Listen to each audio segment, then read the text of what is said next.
À chaque visite inopinée, son mode opératoire. C8G 2025, en sortant du palais Toumaï, personne ne savait où partait le chef de l'État, à part la voiture qui se trouvait en tête du cortège où avait pris place le directeur général du protocole d'État à la présidence. Les ronds-points des armées, Nouakchott et travaux publics dépassés, les occupants des voitures s'interrogeaient et le doute se dissipait lorsque le cortège amorce le virage du laboratoire de Farsha, connu sous l'appellation officielle d'Institut de recherche en élevage pour le développement IRED. Sur place, quelques agents sont surpris par un mouvement inhabituel de véhicules dans l'enceinte de leur direction. Il en est de même du directeur général de l'IRED, Dr Abdelaziz Arada Izzeddine. Le président de la République improvise séance tenante une réunion d'explication au bureau du directeur général de l'IRED. L'oral entre le chef de l'État et Dr Abdelaziz Arada Izzeddine durera 1 heure. Créé en 1949 sous l'appellation de Laboratoire des recherches vétérinaires et zootechniques, autrefois fleuron en Afrique en matière de vaccins animaux, l'Institut de recherche en élevage pour le développement IRED a fait la fierté du Tchad à l'international avec ses 20 types de vaccins produits annuellement. Depuis un certain temps, cette production de vaccins a périclité à une fabrication médiocre de 3 types de vaccins par an. Le président de la République a voulu y voir de plus près et comprendre le mobile de cette régression vertigineuse. L'explication fournie par le directeur général de l'IRED, Dr Abdelaziz Arada Izzeddine, est la suivante.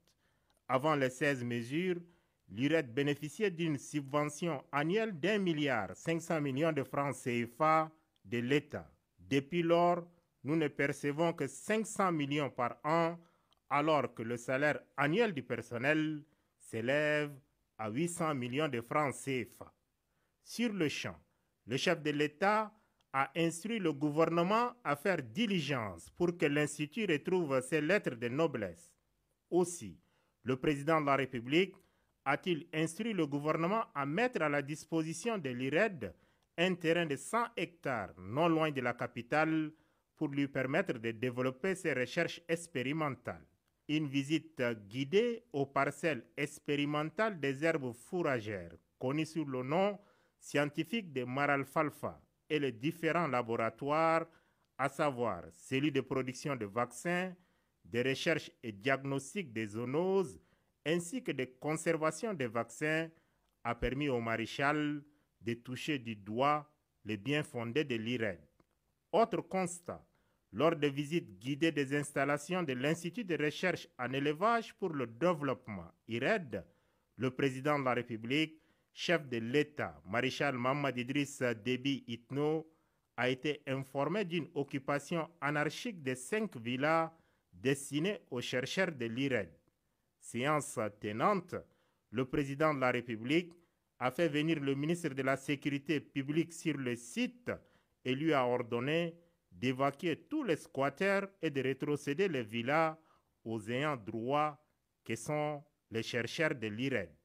Ce mardi, à l'inverse de la Caisse nationale des retraités civils du Tchad, le personnel de l'IRED était en place et vaquait à ses occupations.